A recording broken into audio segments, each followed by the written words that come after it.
है guys, welcome back to Umesh Himachal. आज हम MA Hindi entrance test HPU 2022 की बात करेंगे। इसको सॉल्व करेंगे। अगर कोई गलती चलती होगी तो आप कमेंट बॉक्स पे कमेंट करें और सही आंसर दें। ज़्यादा समय न लेते हुए पहले क्वेश्चन की बात करेंगे। बिसलदेव रासो के रचयिता का नाम बताएं। तो इसके रचयिता हैं नरपति नालाहा। ऑप्शन नंबर डी इसका सही होगा। सेकंड, कीर्तिलता के लेखक कौन हैं? तो सभी जानते हैं, विद्यापति, मैथिल कोकिल नाम से भी जानते हैं इनको हम। तो क्वेश्चन नंबर 3, इनमें से मत्स्यनाथ के शिष्य कौन थे? तो इसका सही आंसर है बी, गोरखनाथ। अगले क्वेश्चन की बात करेंगे, ध्वन्यालोक ग्रंथ के लेखक। तो ये सीधा क्वेश्चन आता है हमारा भारतीय काव्य शास्त्र से। तो इसका आंसर है सी, आचार्य आनंदवर्धन। इनमें से कौन अष्टछाप के कवि नहीं है? तो इसमें से पूछा गया है कि अष्टछाप के कवियों में कौन नहीं है। तो इसका सही आंसर है ऑप्शन नंबर बी, नरोत्तम दास। प्रश्न नंबर 6, विवत्स रस की निष्पत्ति किस प्रकार के दृश्यों से होती है? तो इसका सही आंसर है घृणास्पद दृश्य, option number A. Question number 7 की बात करेंगे, मनहु मदन दुंदुभि किन्हीं में से कौन सा अलंकार है? तो इसका सही आंसर है सी, उत्प्रेक्षा।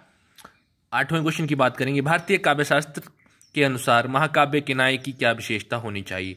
तो जिसने काव्य शास्त्र के बारे में पढ़ा हुआ है तो इसका सही आंसर है बी, धीरोदात। जो धीरोदात नायक है वो भारतीय काव्य शास्त्र के अनुसार महाकाव्य का नायक होता है, उसकी विशेषता है। प्रश्न नंबर 9, मनचंगा तो कटौती में गंगा किस कवि की उक्ति है? तो यह प्रश्न कमेंट बॉक्स के लिए आपको दिया जाता है, आप इसका सही उत्तर दीजिए। जानकी मंगल किस प्रसंग पर आधारित है? राम सीता विवाह, राम वनवास, सीताहरण, राम का राज्याभिषेक। तो ये प्रश्न भी आपको दिया जाता है कि हमारी जनता कितनी जागरूक है, हिंदी साहित्य के लिए वह कितना ज्ञान रखती है। काव्य प्रकाश के लेखक कौन है? तो इसका आंसर है पंडित राज जगन्नाथ।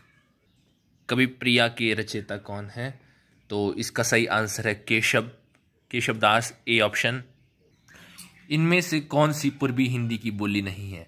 तो अवधी, बघेली और छत्तीसगढ़ी पूर्वी हिंदी की बोलियां हैं। इसमें से ऑप्शन नंबर बी, ब्रज, ये पूर्वी हिंदी की बोली नहीं है। भूषण किस कालखंड के कवि हैं? तो भूषण है रीतिकाल के कवि, ऑप्शन नंबर सी इसका सही आंसर है। प्रभु जी मेरे अवगुण चित्त न धरो किस कवि की पंक्ति है? तरस खान की पंक्ति है, कृष्ण भक्त हैं। दोहा छंद में कितने चरण होते हैं? तो इसका सही उत्तर है ऑप्शन नंबर सी, 4। निम्नलिखित में से किस अलंकार में बढ़ा चढ़ाकर प्रशंसा की जाती है? तो इसका अतिशयोक्ति सही आंसर रहेगा।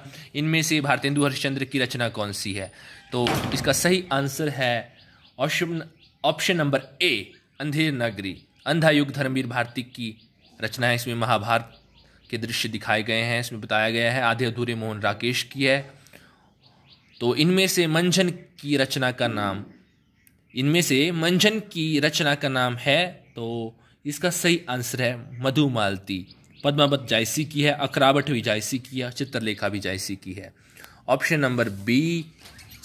नंबर जो इसका सी, मधुमालती। अभिज्ञान शकुंतलम का शकुंतला नाटक नाम से अनुवाद किस लेखक ने दिया? तो इसका राजा शिव प्रसाद सिदारे हिंद सही आंसर है। प्रेमचंद उपन्यास सम्राट हैं। इनका जन्म कब हुआ? 1880 ईस्वी में प्रेमचंद जी का जन्म हुआ। जिनेंद्र रचना, इनमें से कौन सी रचना जिनेंद्र की है? तो पाजेब। शिवशंभु के चिट्ठे के लेखक कौन है? तो बालमुकुंद गुप्त।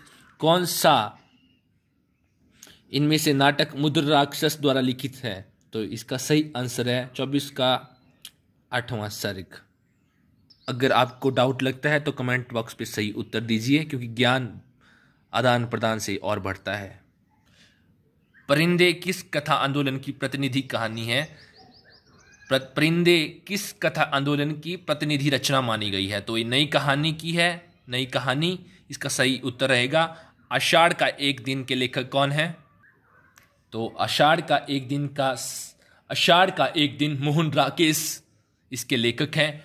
उदांत सिद्धांत के प्रणेता कौन है? तो स्टाइस का लोजाइनस रहेगा। तो जो पाश्चात्य काव्यशास्त्र है उससे क्वेश्चन बनता है सुहाग के नूपुर की रचनाकार कौन है? तो अमितलाल नागर इसका सही आंसर है। कविता क्या है? निबंध के लेखक कौन है? ये नेट में भी सिलेबस लगा हुआ है। इसका सही आंसर है रामचंद्र शुक्ल। इनमें से किस काव्यशास्त्री ने अभिव्यंजनावाद पर बल दिया? तो क्रोचे ने। पाश्चात्य हमारे काव्यशास्त्री हैं क्रोचे, तो अभिव्यंजनावाद इनके द्वारा दिया गया। इनमें से ब्राह्मण पत्र के संपादक प्रताप नारायण मिश्र जी हैं। ऑप्शन नंबर बी सही आंसर रहेगा। 32 निम्नलिखित में से किस कहानी उषा प्रियवदा की है? तो 32 का सही आंसर है 55 खंबे लाल दीवारें। ऑप्शन नंबर बी 32 का सही आंसर रहेगा। सरोज स्मृति, तो ये वियोग गीत है जो निराला ने, ऑप्शन नंबर डी इसका सही आंसर है, निराला ने अपनी पुत्री सरोज के लिए लिखा था वियोग। सबसे लंबा वियोग माना जाता है ये गीत सरोज स्मृति। 34 कितनी नावों में कितनी बार के लेखक अज्ञेय हैं? सच्चिदानंद, हीरानंद, वात्सल्य, अज्ञेय। तो सभी जानते हैं प्रयोगवादी कवि हैं। इनमें से कौन सी रचना महादेवी वर्मा द्वारा लिखित है? तो सही आंसर है इसका निहार। दिव्या के रचनाकार हैं। प्रश्न नंबर 36 दिव्या के रचनाकार कौन है? ये प्रश्न भी आपके लिए होमवर्क है। भारतेंदु नामक पत्र के लेखक कौन है? तो इसका सही आंसर है Radhacharan Goswami. Option number C. नाटक में यवनिका का अर्थ होता है, तो पर्दा इसका सही आंसर है। निम्नलिखित में से कौन सी रचना निर्मल वर्मा कृत है? तो 39 का क्या रहेगा? ये भी आपके लिए होमवर्क है। ऐसे इसका सही आंसर श्रृंखला की कड़ी है, आपको बता देते हैं। प्रश्न नंबर 40 इनमें से आलोचना पत्रिका के संपादक कौन है? तो 40 का क्या रहेगा? हजारी प्रसाद द्विवेदी। 41 काव्यशास्त्र के अनुसार सब शक्तियां कितने प्रकार की होती है? तो सब शक्तियां होती है 3। अभिधा, लक्षणा, व्यंजना। चरण कमल बंधो हरियाई में कौन सा अलंकार है? रूपक अलंकार है। इसमें जिस भाषा से अनुवाद किया जाता है उसे क्या कहते हैं? जिस भाषा से स्रोत भाषा कहते हैं, ऑप्शन नंबर बी। और जिसमें किया जाता है उसे लक्ष्य भाषा कहते हैं। निम्नलिखित में से शुद्ध शब्द, तो ऑप्शन नंबर बी कवित्री, छोटी की मात्रा होगी कवित्री में। प्रश्न नंबर 45 और 40 आपके लिए होमवर्क रहेगा। शुद्ध कविता की खोज के रचनाकार कौन है? ये आप कमेंट कीजिए। 46 माटी की मूर्तें किस विधा की रचना है? तो ये आप बताएंगे, कमेंट में लिखिए। 47 इनमें से कौन सा अलंकार का प्रकार नहीं है? तो इसका सही आंसर है सी प्रतीक। अगर प्रतीप होता तो प्रतीप अलंकार है, यहाँ लिखा है प्रतीक। तो ध्यान से पढ़ें क्योंकि उलझाने के लिए आते हैं ऐसे प्रश्न। कविता के नए प्रतिमान पुस्तक के लेखक कौन है? Ramvilas Sharma. Option number C सही रहेगा इसका। इनमें से कौन सा शब्द पानी का समानार्थी नहीं है? तो इसका सही आंसर है जलज, क्योंकि बादल है, जलज बादल होता है। जलज बादल का समानार्थी है। पानी के जो समानार्थी होते हैं नीर, जल, त्यो। तो इसका सही आंसर डी रहेगा। इनमें से कौन सा नाटक जयशंकर प्रसाद का नहीं है? तो चंद्रगुप्त, स्कंदगुप्त, ध्रुव स्वामिनी ये ऐतिहासिक नाटक है जयशंकर प्रसाद के। ऑप्शन नंबर डी नील देवी इसका सही आंसर नहीं है। तो नील देवी आप कमेंट करें किसका यह कृति है। निम्नलिखित में से कौन सी रचना चंपू काव्य है? सबसे पहले हम बात करेंगे चंपू काव्य का क्या होता है। जिसमें गद्य और पद्य में लिखा जाता है वह काव्य, उसे चंपू काव्य कहते हैं। तो इसका सही आंसर क्या है? यशोधरा इसका सही आंसर है। मैथिली शरण गुप्त ने लिखी है और साकेत भी मैथिली शरण गुप्त ने लिखा है। चंद्रगुप्त जयशंकर प्रसाद का नाटक है।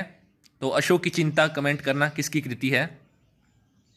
नई कविता और अस्तित्ववाद पुस्तक के लेखक, ये भी आपके लिए होमवर्क है, बताएं, कमेंट में लिखिए। जनमेजय का नागयज्ञ किस विधा की रचना है? तो नाटक है। बलचनामा उपन्यास के लेखक कौन है? तो इसको आप MA 3rd सेमेस्टर में पढ़ेंगे। बलचनामा ये नागार्जुन की कृति है और बलचनामा प्रतीक है विरोध का।